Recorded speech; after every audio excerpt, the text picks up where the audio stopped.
Hello and welcome to Tech Talk, where you'll hear the latest in technology and investment trends directly from the trendsetters. I'm your host, Fritz Spencer, member of EisnerAmper's Technology and Life Sciences practice, and with me today is an entrepreneur, health innovation speaker, and biomedical engineer, Dr. Sanna Gaspard, founder and CEO of Rubitection Inc. Rubitection is a medical device startup revolutionizing the future of skin health monitoring and care management for chronic wounds and dermatological conditions. Before we dive into the conversation, don't forget to hit that like button and subscribe to EisnerAmper wherever you listen to podcasts. And you can also find us on YouTube at EisnerAmper. Today, Sanna will delve into Rubitection's innovative skin health monitoring platform, the future of chronic wound and dermatology management, and the unique approach she's taking to fundraising. Packed with valuable insights, this conversation could influence the next steps for your early stage startup. Dr. Gaspard, thank you so much for joining me today. Thank you for the opportunity, Fritz. I'm happy to be here and share my vision for our company and the life-saving work that we're doing. Wonderful. Can you briefly explain Rubitection's mission to our audience? So what we're really trying to do is really improve access to care, reliability of care, and also care management around skin health, focused on chronic wounds, as well as focused on chronic dermatological conditions. So think of things like diabetic foot ulcers, bed sores, venous leg ulcers, psoriasis, eczema, rosacea, eventually skin cancer. Our vision is just to have a tool that anyone can use anywhere to measure their skin objectively, share that with the physician, and get a data-driven care plan and be able to track those incremental changes over time. Because, at the end of the day, everybody has skin. And at some point, you're going to have some kind of potential chronic problem that involves inflammation, where currently it's monitored visually, and we are providing an AI-driven optical solution to do objective measurements and develop those associated care plans. Given the early stage, pressure detection and management can be extremely crucial in preventing more serious health issues. What specific health challenge or challenges are you guys aiming to solve? Again, specifically chronic wounds. So think of burns, people in the military who may get traumatic burns, or who are in an accident who may get traumatic burns, people with limited mobility who use a wheelchair, which would be veterans, anyone with spinal cord injury, anyone who ends up in a hospital ICU who's at risk for skin breakdown, for developing a severe bed sore that can end up being deadly, diabetics who suffer from neuropathy, who can develop diabetic foot ulcers. For all those patients, early assessment and diagnostics can help save a limb, can help reduce the risk of infection, as well as help save their life. On the dermatology side, what we're doing is more supporting care management. So when we have a patient who may have psoriasis or eczema, it's usually obvious where that's located.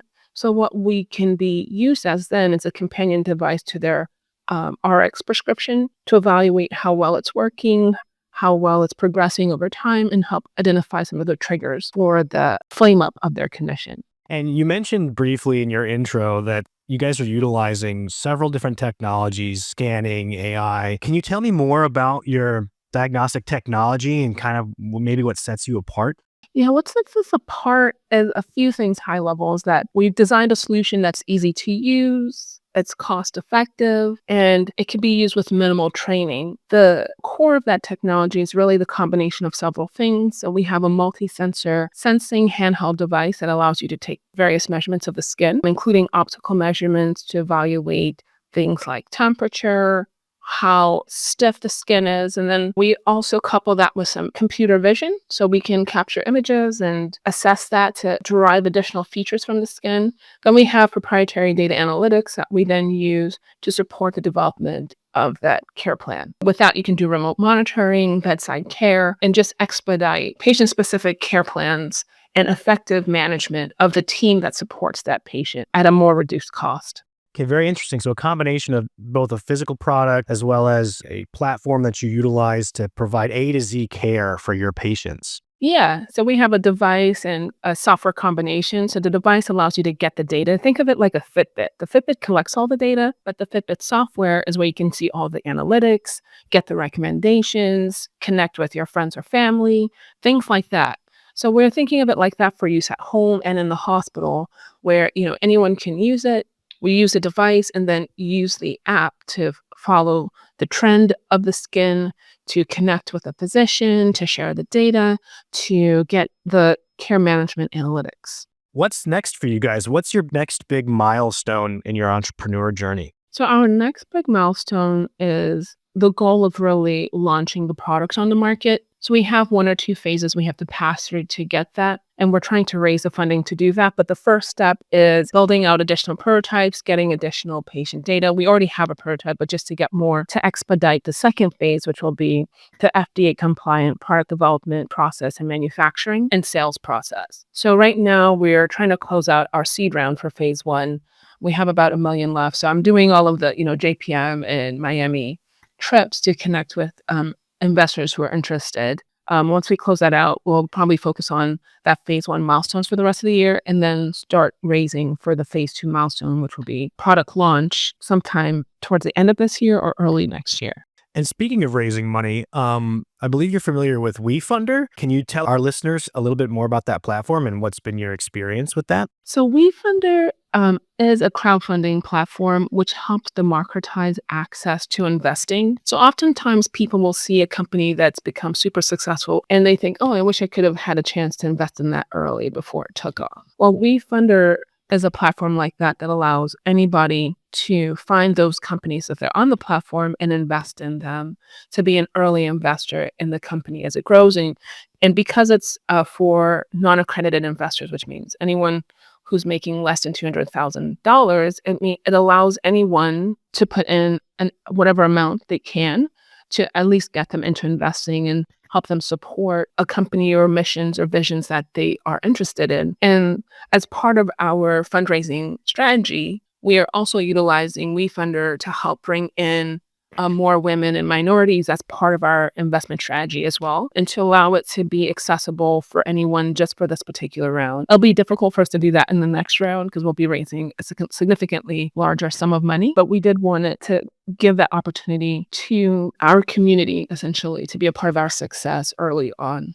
Super interesting. I love to hear about opening the doors to a much more diverse portfolio of investors, as well as minorities and just smaller investors. And I know that being in health tech, the FDA can really be a make or break situation, and especially when it comes to funding, because it's so expensive to go through those application processes. Can you tell me maybe what was the easiest thing or something that surprised you about the application process, or have you been through it before and you kind of like know what you're doing there? Like, tell me a little bit more about that FDA application process.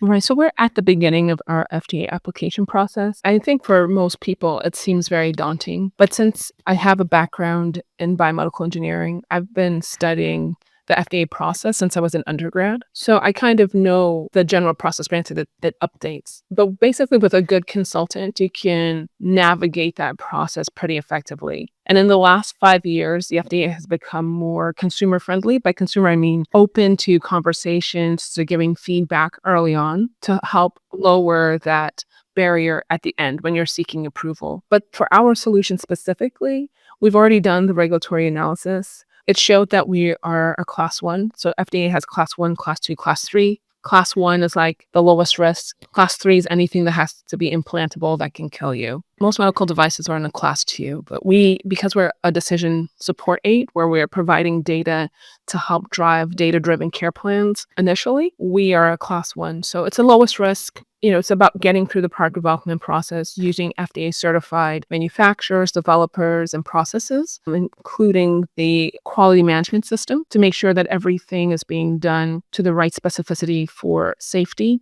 And, we submit to the FDA and it's kind of a self-certification process. So it would be a class 1 510K, which is like lower risks options for getting through the FDA. What is one piece of advice that you would give to a listener out there who's about to start it for the first time? For anyone doing it for the first time who's maybe never even studied the FDA and doesn't know what they've done, I would get a very good FDA consultant with a preference for someone who has previously worked at the FDA. And you want to make sure that person who's worked at the FDA has worked in your sector. So, if you're doing pharma or drugs, that they've worked in the drug section. If you're doing radiology, that they've worked in the radiology section. If you're doing devices, that they've worked in the device area. Because every area has a different requirements. If you don't know where to start with finding a good FDA consultant, find other startups who are ahead of you, who've already gone through the process, and ask them for recommendations. Let's circle back to Rubitection. And to leave this off, I'd love to know what's one thing that you're most proud about Rubitection, and I'd love to hear your thoughts on that and share with our listeners. What I'm most proud about, I would say there's probably two things at the top. One, that we were able to quickly secure our IP for our solutions, which really speaks to the innovation behind what we were doing. And second, that we took something that was theory at the time, because this was my PhD research, something that was theory that we weren't sure would work, built a solution that would work, proved that there was a business around it, and then started the work to bring it to market. So it was like that whole process of having an idea and not knowing if it would work, and then kind of seeing it to fruition. Now we are on the second part of that vision of like launching it on the market and making it globally accessible. So once I've achieved that, that's going to be the next thing I'm the most proud of. When you look up a framework for success, I feel like you just laid it out there exactly as you would read about it in textbooks. It sounds like the perfect step-by-step you guys have been following to kind of meet your goals, understand what's achievable, know the market, know your product, know how to push it and develop it. And that's super impressive. I love to hear that. Thank you. I think it's about knowing where you want to go from the beginning. Oftentimes, especially with engineers, you'll have people who develop solution and then try to fit it to a problem. But I knew early on that I wanted to translate my research. I didn't want it to just be a thesis. And so I was really looking for a problem where I could solve it with technology and where that technology would have either a significant US or global market. And believe it or not, skin is partially overlooked because in general, it works so well, but people take it for granted. And so there's not been a lot of good solutions for skin management, even on the cosmetic side, on the dermatology side, or the wound care side. So we're really addressing this huge market, which is like a $36 billion market, which is largely untapped. And we think we have the best solution for that. So I'm really excited about what we're building and the opportunities ahead. Well, it sounds like you guys have got a full handle on it. And I want to thank you so much for joining me today, Dr. Gaspard, and sharing about Rubitection. I can't wait to follow you guys' journey through the whole process. And a special thanks to our listeners for tuning into Tech Talk, the entrepreneurs and innovators who turn to EisnerAmper for accounting, tax, and advisory solutions. Again, subscribe to EisnerAmper's podcast to listen to more Tech Talk episodes or visit EisnerAmper.com for more tech news that you can use.